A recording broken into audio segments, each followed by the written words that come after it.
I am goddamn floored. Like, holy fucking shit, you're amazing. Okay. My fucking amazing co-host has just outlined the steps. Oh, I'm having a really mixed response to this. I'm so impressed. I'm so proud. I'm in awe. I'm really fucking grieving and I'm in a lot of pain. I am in a goddamn lot of pain. I am angry. Holy fuck, that hurts. And I'm impressed, and I don't know what to do with this level of emotion. Okay.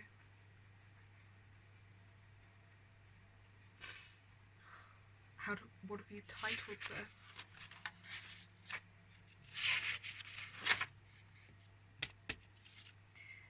Okay. My co-host has just outlined the step-by-step process for addressing unmet needs and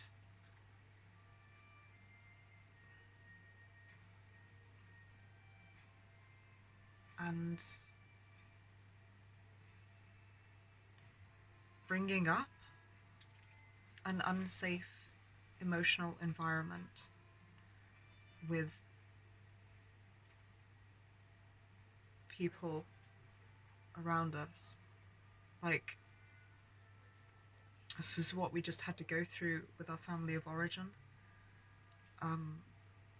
Like 3 separate times, kind of 4 separate, 5 times if we include like abusers who we thought were family, because we did originally approach them. Like, that will be included technically in our experiences that have led to this. Okay, I think I'm gonna do this in more than one vlog, because this is an immense amount of work.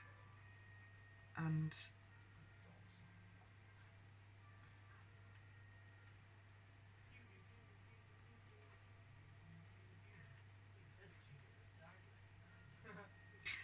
okay, because we've done this process now a lot of times, and every single time we do it, what happens is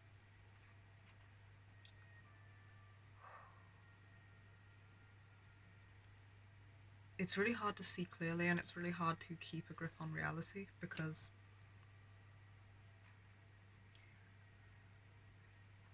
of exactly the reasons that we had to go no contact in the first fucking place.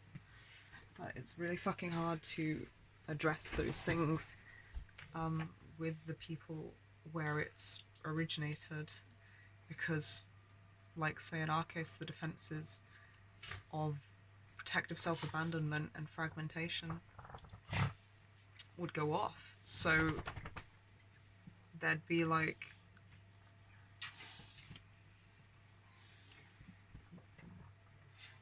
things like emotional amnesia, or not just emotional, we'd have various types of amnesia. Do you need help? You need to clamber up.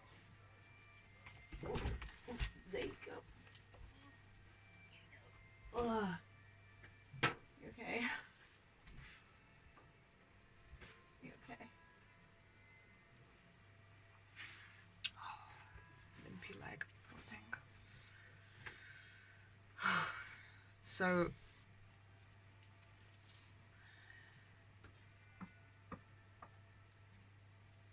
it'll probably become clear if I go through the process and read it out. I'm kind of having a reaction to this though, because he just woke me up and he was like, I want you to present this. Which is totally fair and no questions needed, just I'm in awe. But I'm just looking at it and I'm like this is me seeing it. I know he was going to do this. So I'm going to do this in 2 vlogs because I'm having my reaction to this and I think that's important, and then maybe I'll present it clearer in another one. Is actually the whole thing is going to need to be gone over in I've got a rough draft 1, and then I'd consider this draft 2. I think it could be made clearer. I think it could be streamlined. There's a little bit here and there where I don't think it's that clear. Thing is, it ain't a clear process.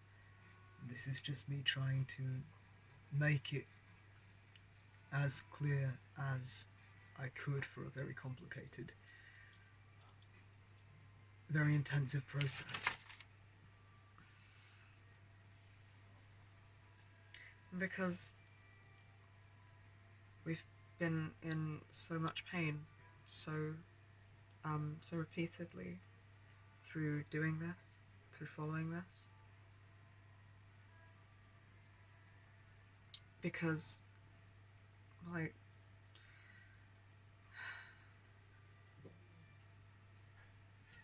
a lot of it, I don't want to call it unnecessary suffering, because, like, it's not like we realised it was fucking unnecessary or anything, but we've definitely kept going back without seeing change for longer than I realised, while being like, are we seeing change? Maybe we're seeing change. The lack of clarity and the fact that we'd keep getting hit by self-gaslighting and we'd keep getting fragmented, so like engaging with our family of origin, every single time we did, we'd fragment, and some parts of us would be exiled again, as they have been our whole fucking life. And this would make it really hard to hold on to things. Like, we'd literally forget the behaviours that they did that made this happen, and we would forget how bad it was in some parts of us because of it. And I think that looking at it just at a glance, this process looks like it guards against that. So it's not like you can make this process painless. Not that it necessarily has to end in no contact for everyone, but I'm not going to lie, if you're in a position where this is, like, if you're in a position where you have to find a step-by-step process for addressing unmet needs and addressing an emotionally unsafe environment, I genuinely don't know how it could play out, because the only experience we've had so far is repeatedly going through these steps until we end up in no contact being the safest option, after trying and exhausting other routes. But the thing is, while we were doing it, it was very much a process of, when you're in it, you can't see what's happening. This tracks it, and this guards against defences going off while you're in it. Or it tries to, as best as I can, from our experiences of having to do it, like, what did you say, 4 times? Something? 4 or 5 times, I think. Yeah. Wow. If you do me a favour, rough vlog, rough draft, and then clear as we got it vlog, clear as we got it draft, and then hopefully at some point I can go through it again and make it a little bit more. Sure. So, okay. So, if you pause the video and full screen it, you can have a look at this. Hopefully, if I'm holding it in a way where you can actually read it. Because I'm not going to lie, it's kind of hard. I think that's centered. I am now going to put it down. I hope you've paused. So then, reading it from the top, because that is where you start reading things from. Notes. It starts at 10. That arrow point, you ran out of room. Okay. Dual track process. Meet our needs. To meet us. Dual track process. Oh, and that's 11. Okay, I see where I'm going. This is why I had to put it into another one. Okay. Action plan for how we engage with others. 1. State our needs. 2. State how they are currently not being met. 3. How is this impacting us? 4. Explain. Give examples of actions the person does. 5. The impact on us, our triggered response. 6. Where it comes from in our childhood. Brackets sometimes, question mark. I'm not sure if that part's optional. Like, I don't feel like we need or owe anyone that explanation. I guess it depends how safe a person you feel they are already and how much you want to be vulnerable in the relationship. It may give them a better chance to understand. I would not suggest giving more information to somebody who is known to be abusive, because they will just fucking utilise that. So that's kind of a optional, depending on your situation. That makes sense. 7. What we need to change in the other person's actions, how they can meet our need. 8. Make it clear we are not giving an ultimatum, oh my god, ultimatum, or controlling their behaviour. This is what we need to feel safe and be whole and be able to fully engage in the relationship. 9. Empathize with what makes it hard for them to meet our need.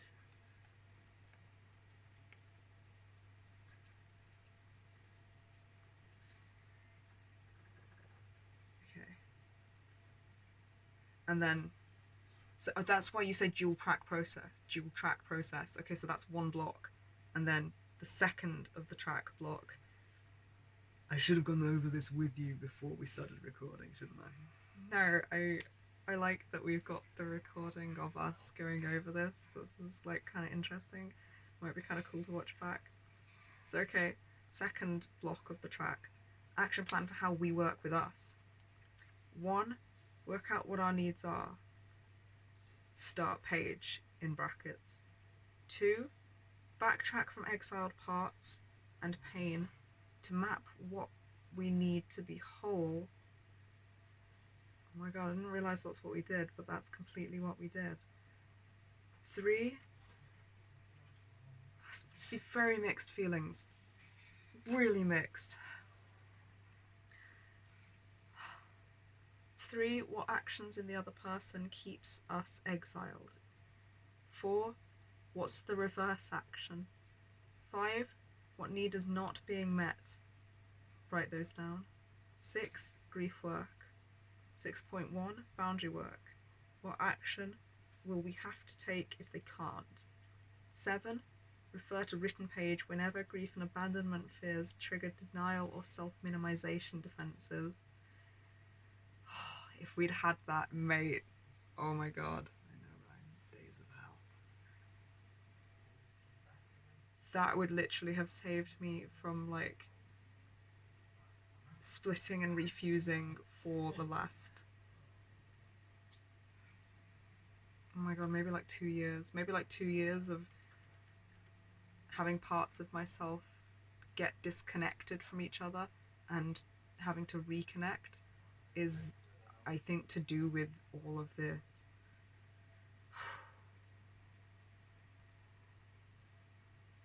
8. Create other page of our supports. Ignore the word other.